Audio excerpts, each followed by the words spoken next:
안녕하세요. 제2의 풍수TV입니다.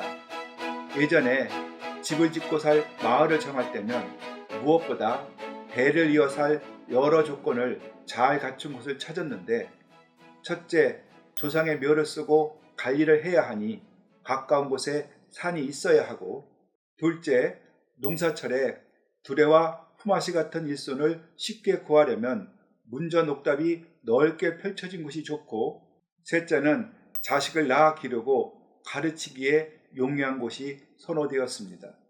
하지만 현대인이 선호하는 지역은 자식의 출세에 도움이 되는 학군이 좋거나 부동산 가격이 폭등해 일확천금을 얻을 수 있는 곳이지요. 그런데 설신부는 인간은 산천의 기운을 받아 태어나는데, 산천이 생기롭고 모양이 좋으면 훌륭한 인재가 배출된다. 산이 수려하면 귀인이 나고 물이 좋으면 부자가 난다고 했으니, 다른 것은 제쳐두고 재물운이 풍족한 부자 명당을 찾고 싶다면 강물, 냇물, 계곡물 등 물을 보고 찾아야 합니다. 왜냐하면 풍수는 물이 재물과 관계가 깊다고 보기 때문인데요. 그렇다면 부자가 되는 물은 어떤 흐름이고 어디에 있으면 좋고 또 어떤 형태일까요? 우리를 부자로 만들어주는 물에 대하여 알아봅니다. 백락에 천리마라는 고사가 있는데, 하루에 천리를 달리는 말도 좋은 말을 알아보는 백락과 같은 사람이 있어야 비로소 세상에 이름을 낸다는 말입니다. 그러나 천리마는 어느 시대든 있을 수 있으나, 백락과 같은 사람이 없다면 천리마도 일개 짐을 나르는 허들의 말로 취급되고 등 가죽이 벗겨지도록 평생 마차만 끌다가 마구간에서 죽을 겁니다. 사람의 운명도 하등 다를 바 없지요. 훌륭한 재능을 타고나서도 그것을 알아보고 키워주는 안목 있는 기인을 만나지 못하면 인재 역시 범부로 취급당하며 그 재능은 썩고 마는데, 명당도 일맥상통합니다. 큰 명당도 그 가치를 제대로 알고 그 땅의 성격에 맞게 땅을 이용하는 사람을 만날 때만 비로소 명당의 기가 발동하고 복을 가져다 줍니다. 명당도 사람이 원하는 것을 떨이 하듯이 한꺼번에 주지 않는데요. 사업운에 좋은 터, 권력에 이로운 터, 학문으로 성공할 터, 명예를 드높일 터, 건강과 장수를 누릴 명당이 제각각 존재합니다. 대명당이라 해도 고작 한두 개의 발복이 겹쳐 일어날 뿐, 하나의 명당을 차지하고서 이런저런 복들이 한꺼번에 굴러올 거라 생각하면 지독하게 도둑놈 심보입니다. 즉, 자기가 원하는 것을 선물해줄 명당을 쪽집게처럼 찾아야 효험이 있다는 것이지요. 자, 이것은 큰 부자라도 세상의 모든 복을 다 누리며 살지 못하는 것을 보면 알 수 있는데, 한 사람에게 모든 복을 주지 않으려는 하늘의 뜻은 야속할 만큼 공평하다고 생각합니다. 생각해 보세요.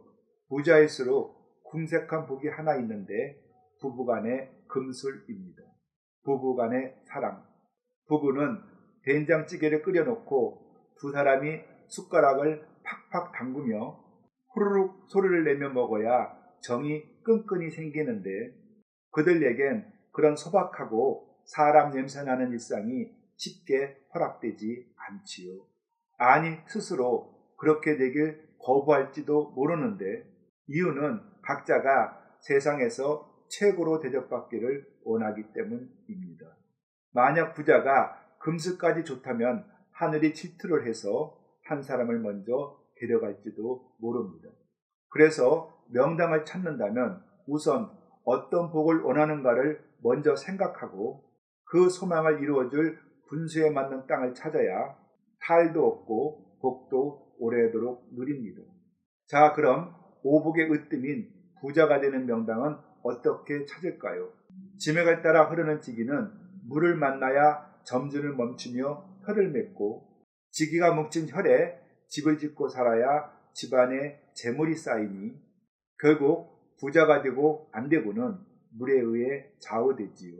즉 물을 보고 재물이 모여있는 부자 명당을 안다는 것인데요.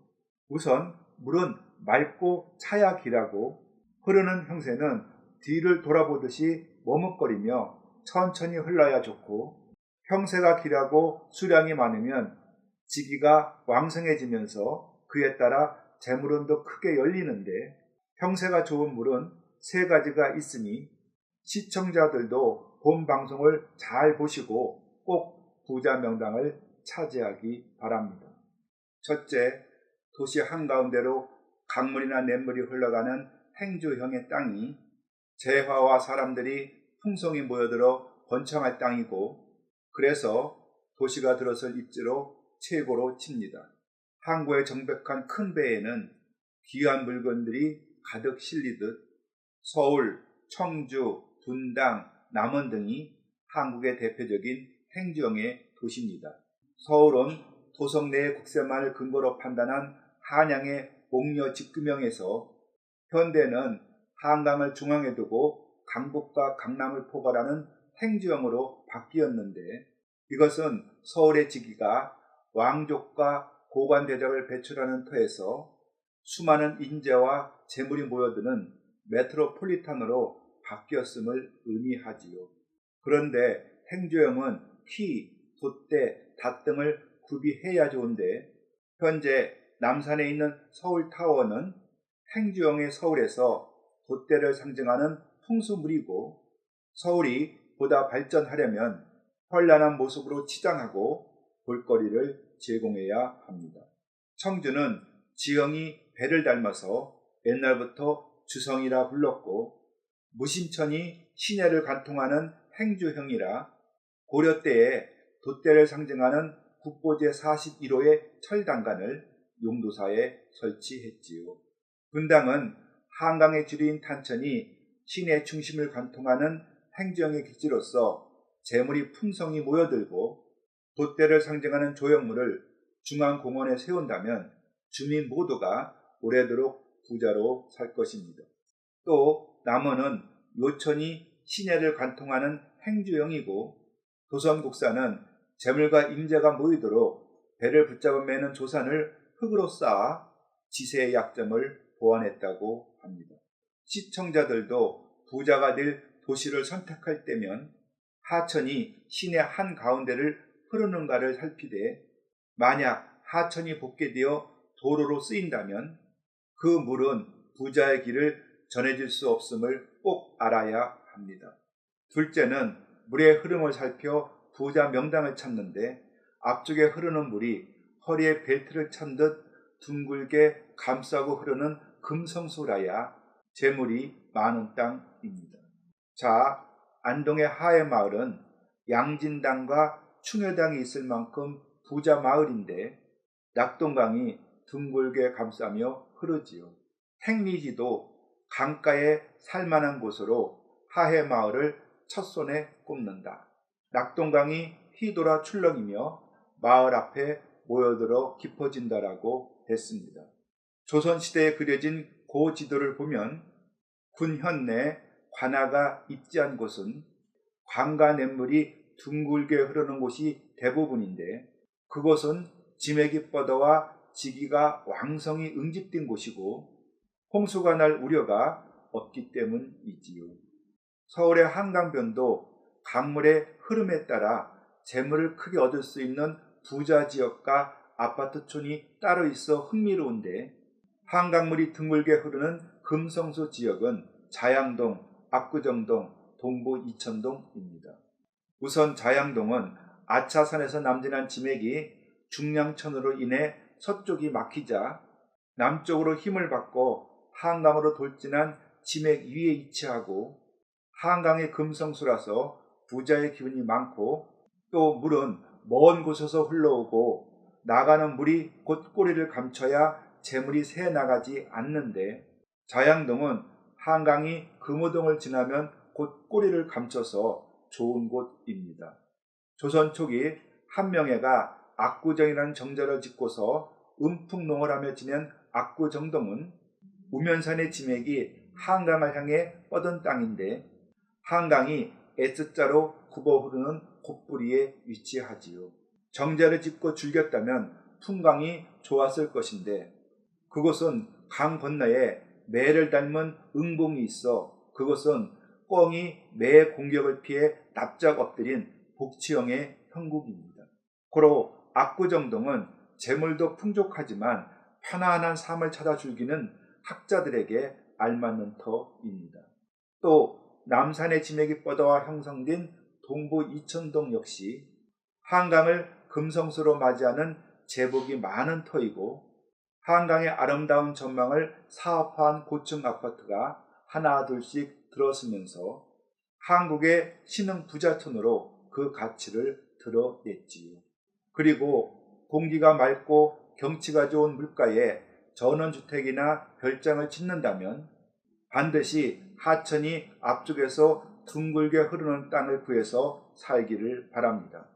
셋째는 집 정원에 연못을 파거나 마당에 석조를 두고 물을 담아두거나 묘 앞에 연못이 있으면 재물운이 상승하는데 특히 가까이에 있는 물 웅덩이, 연못, 저수지 등을 선저수라 부르고 일당왕기 발전장이라 하여 열의 아홉은 부귀해진다고 하지요. 보물 제182호인 안동의 임천각은 예로부터 삼정승이 태어난다는 전설이 전해지는데 특히 정승이 태어날 북동방의 방을 영실이라 부르고 영실 앞에 있는 샘을 영천이라 부르지요. 이 영천은 지기가 뭉쳐 용의 기세를 뿜어내는 것으로 이 물을 마시면 벼슬이 높은 사람이 태어나 부귀를 누린다고 합니다.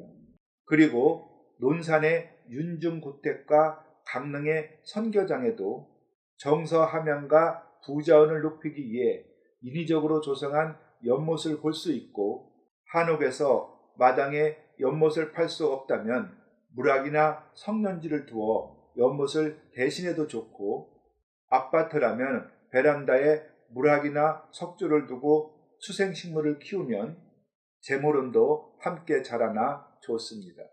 그리고 세종대왕의 영릉, 정몽주의 묘 등 수많은 능과 묘 앞에 연못이 있는 것은 경관묘도 좋을 뿐만 아니라 후손에게 부자원을 키워주는 묘책입니다.